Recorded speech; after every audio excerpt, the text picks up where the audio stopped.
Hi, hello! Sa magandang umaga, tanghali, hapon, gabi sa inyong lahat. Anong oras man ninyo napapanood ang video ito? Saan man kayong panig ng mundo? Saan man kayong panig ng Pilipinas, Luzon, Visayas at Mindanao? Naway datnan kayo ng ating pong pagninilay ng video ito na kayo nasa magandang kalusugan, walang sakit at karamdaman, nasa magandang kalagayan. Tayo pa itutunghay muli ng ating pagbasa para sa araw po ng Biyernes, Enero at 31, taong 2025.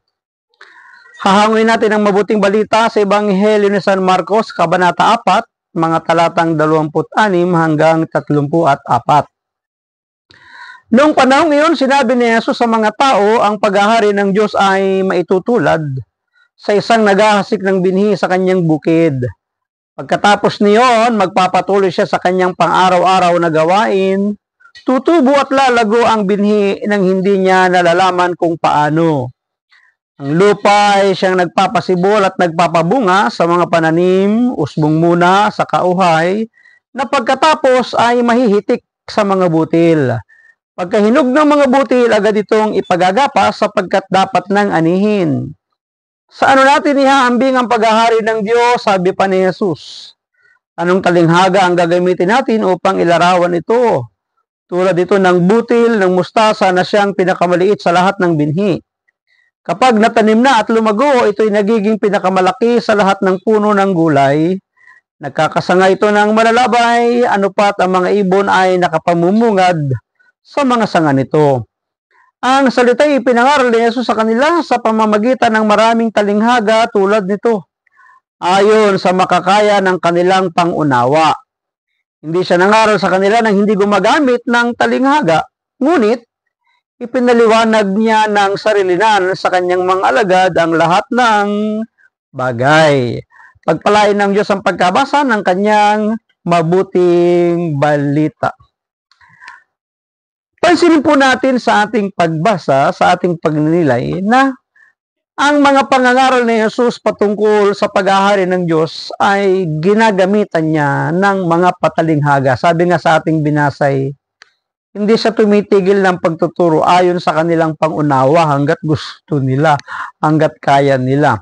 So, ang paghahari ng Diyos ay inihalin tulad niya sa isang binhi na inihasik ng magsasaka sa bukid.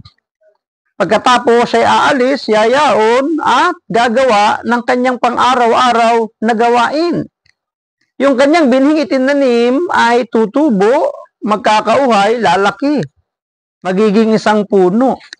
Ano ang kanyang contribution sa pagkabuhay at pagkalaki, pagkasanga at pamumunga ng puno? Wala siyang contribution. Ang kanyang contribution lang ay ihasik, itanim. Bakit? Sapagkat ang Diyos ang magpapatubo. Ang Diyos ang maglalagay ng sanga. Ang Diyos ang magpapalaki. Ang Diyos ang magbibigay ng bulaklak. Ang Diyos ang magbibigay ng bunga. Yun yung paghahari ng Diyos. At ang tinutukoy na binhi sa kanyang mga pangangaral ay walang iba kundi ang kanyang mga salita. Ang aral ng Diyos. Tayo ay katulad ng mga magsasaka na kapag inihasik natin ang salita ng Diyos, ang bukid dito ay walang iba kundi ang puso ng mga tao, ang kalooban ng tao o mismong ang tao.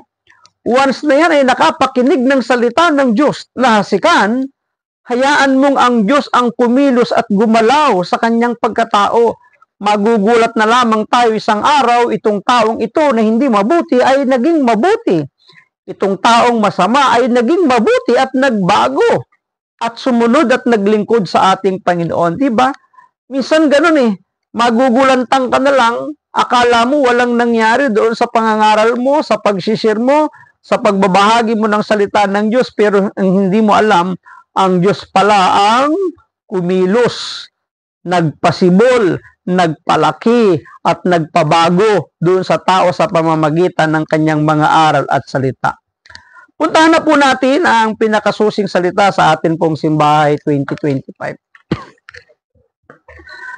Kahit na hindi niya alam kung paano. Yun. Yung magsasaka, yung magbubukid, hindi niya alam kung paano tumubo, lumaki yung binhi, yung buto na kanyang inihasik yung kanyang itinanim Itinuturo ni Jesus sa ating ebanghelyo na gaya ng pagtatanim, kusang tutubo at lalago ang binhi ng kaharian ng Diyos. Oras na ihasik natin dito sa mundo. O, di ba? Ang Diyos ang kikilos, ang Diyos ang may kapangyarihan. Tayo lamang ay tagapagtupad, tagapaghasik, tagapagtanim, tagapagbigay, tagapagsalita ng kanyang mga aral. Hindi natin alam kung paano ito tumubo at lumago. Makikita na lang natin na sa pagdating ng panahon, aanihin na natin ito. Parang ako po mahilig ako magtanim. Pag ako'y nagtanim, didiligan ko yan. Kung mayroon mang kailangan organic na fertilizer, lalagyan natin. Pero yung pagpapatubo at pagpapalaki, pagpapabunga, ay wala akong magagawa.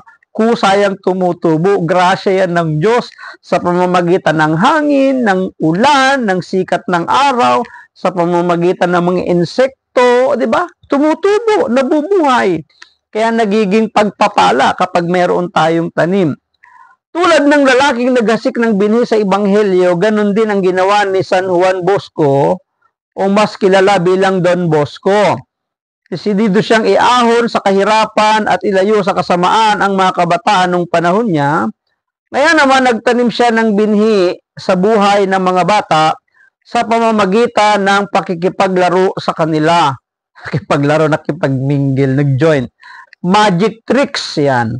Pagbibigay ng edukasyon at pagtuturo ng tinatawag na vocational skills. Yan po si Don Bosco, kaya nga may mga paaralan na sa kanya po nakapangalan, di ba? Mga educational schools, mga vocational school, di ba? Hindi alam ni Don Bosco kung paano lalago ang binhi sa mga bata. Alam lang niya na kailangang tamnan ang mga ito. Totoo yun. Kaya nga yung atin pong ginagawang kabutihan, pagkakawang gawa, pagtulong, magugulat na lang tayo bumabalik sa atin yan kasi pinapalaki, pinapalago ng Diyos yan. Kaya nga, hindi po nasayang yung ginawang pagtatanim ni Don Bosco. Tayo din. Hindi po masasayang ang lahat ng pagtatanim na kabutihan na ating gagawin sa ating kapwa. Magugulat ka na lang pagdating ng panahon, hindi mo alam, humaharbis ka na pala, umaani ka na pala ng mga bagay na itinanim mong kabutihan sa tao. Tulad din Don Bosco, hindi natin kailangang alamin kung paano tutubo ang binhi ng mabuting balita. Ang kailangan lang nating gawin ay ihasik o itanim ito. Nawa, tulad ni Don Bosco, magsikap tayong lagi na itanim lang ng itanim ang mabuting balita sa ating kapwa. Gawin lang natin ang ating makakaya at hayaan na natin ang Diyos ang kumilos sa iba. Masyado kasi natin pinoproblema. Akala natin walang gagawin ang Diyos. Ang gusto kasi natin tayo ang magbago, tayo ang gumawa doon sa tao ng kanilang pagbabago. Kahit nga ang kulungan, sabi ng akin napakinggan pa totoo hindi siya nagawang baguhin Kahit ang mga militar, ang mga pulisya, mga enforcer, kanyang mga magulang, hindi siya nagawang baguhin Kahit na siya'y binabartolina nung siya'y nakulong, hindi siya kayang baguhin Pero nang ang salita ng Diyos ipangaral sa loob ng bilangguan sa isang iglap, binago ng Diyos ang kanyang buhay. Nagpasakop siya sa ating Panginoon. Isinuko niya ang kanyang sarili sa Panginoon. Humingi siya ng tawad sa ating Panginoon. At dumating ang panahon, nandoon siya sa loob ng kulungan, naging tagapangaral nga siya. At nang siya'y makalaya, naging tagapagpahayag siya ng mabuting balita. Saan siya nataniman? Di doon sa loob ng bilangguan. Hindi po nasasayang ang lahat ng pagbabahagi natin, ang pagpapatotoo natin, ang pag-share natin, ang paggawa natin ng mabuti sa ating kapwa. Yan ay pagtatanim. Yan ay pagtatanim at ang pagpapatubo ay bahala ang Diyos na kumilos, gumalaw, magtrabaho sa kanyang buhay. Pag nilayan natin ang talata, kailangan tayo magtiis upang masunod ninyo ang kalooban ng Diyos. Ano yon? Kinakailangan tayo magtiis upang masunod ninyo ang kalooban ng Diyos. Sa pagpapalaganap ng mabuting balita, nasusunod ko ba ang kalooban ng Diyos? Huwag tayo tumigil. Akala mo walang nangyayari, akala mo walang nagaganap. Akala mo hindi kumikilos at gumagalaw ang salita ng Diyos. Kung paano yung magsasaka, pagkatapos siyang maghasik, iiwan niya at mga ilang panahon lang, aanin na siya. Si Don Bosco, sa atin pong pagbasa, Hindi niya alam kung paano siya aani, pero ang mahalaga, ang alam niya, magtatanim siya doon sa mga kabataan na pagdating ng panahon, ang mga kabataan ito ay magiging tagapaglingkod at maglilingkod din sa ating Panginoon. At totoo din na walang nasayang sa kanyang ginawang pagtatanim. Ang unang mga Kristiyano, ang unang mga alagad, kahit na sila nasa persecution stage, patuloy sila sa pangangaral at pagbabahagi ng mabuting balita hanggang sa ating kapanahunan, inabot tayo ng kanyang mga salita. Pagpalain po ng Diyos ang pagkabasa ng kanyang mabuting balita. Ang atin pong pagbasa sa araw na ito ay hinango sa Mark chapter 4, verse 26 and 34. Maraming salamat at pagpalain tayo palagi ng ating Panginoon. Ang akin lamang palaging sambit. Hayaan natin ang Diyos, ang palagi ang maging Diyos ng ating buhay. Bye-bye and bye-bye.